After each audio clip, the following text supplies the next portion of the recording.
探秘梨園舊夢，粵劇戲班的田野風情與遷徙故事。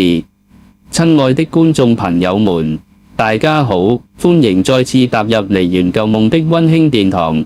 今天我們將一同翻開第50篇的篇章，探索那些關於粵劇戲班在鄉間開演的獨特記憶。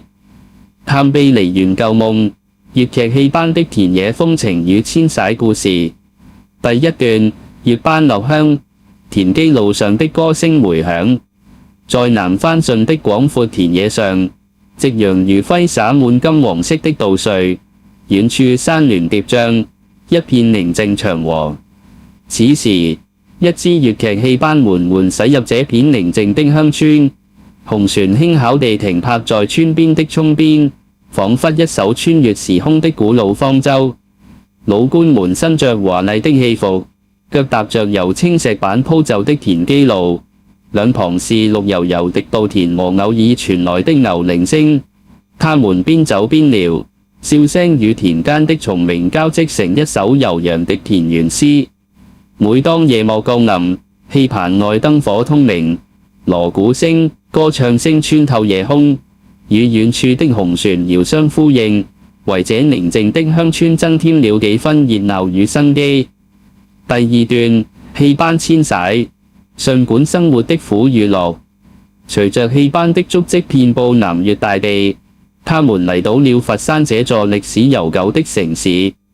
在繁華的清平戲院前，紅船靜靜地泊在寬闊的河岸邊，與周圍的古建築相映成趣。然而，當戲班遠赴更加偏遠的鄉村時，儘管住宿變成了常態。在一個風和日麗的春日午後，戲人們嚟到了一座古樸的祠堂前，這裡將是他們臨時的家。祠堂內，古老的木雕和壁畫訴說着往昔的故事，而此刻，他們正靜靜地見證着戲人們的忙碌與歡笑。大老官們在手下人的幫助下，將行李和器具一一安置妥當，而下欄角色則可能需要在簡陋的戲棚中度過漫漫長夜。儘管條件艱苦，但戲人們依然保持着樂觀的心態，用歌聲和笑聲驅散疲憊與困倦。第三段，祠堂廟宇，光影交錯中的生活剪影。夜幕降臨，祠堂內燈火通明，戲人們圍坐在一起分享着各自的故事和經歷。大老官們坐在佈置得溫馨舒適的房間內，享受着片刻的寧靜與安逸，而下欄角色則可能只能在戲棚的角落裡找到一片屬於自己的小天地。祠堂內，月光如水灑滿大地，與祠堂內的燈光交相輝映，形成一幅美麗的畫面。而在另一些廟宇中，由於光線昏暗，環境陰冷潮濕，戲人們不得不更加努力地尋找那一抹溫暖與光明。他們或點燃蠟燭，或借助微弱的月光照亮前行的道路，在這光影交錯中繼續着他們的梨園舊夢。第四段，時光流轉，梨園舊夢的新篇章。隨着時代的進步和社會的發展，粵劇戲班的生活條件也得到了極大的改善。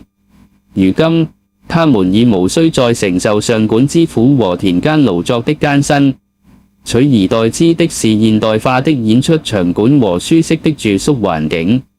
然而，無論時代如何變遷，那份對粵劇藝術的熱愛與執着卻始終如一。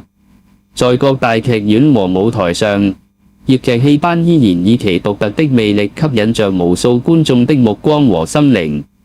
而那些關於田基路上的腳印、戲棚下的汗水、祠堂廟宇中的燈火等梨園舊夢的記憶，也永遠鐫刻在了人們的心中，成為了一段段不朽的傳奇。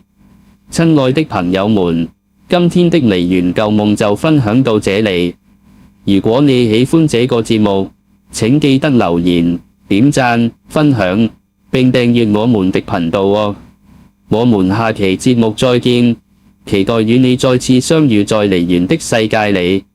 拜拜。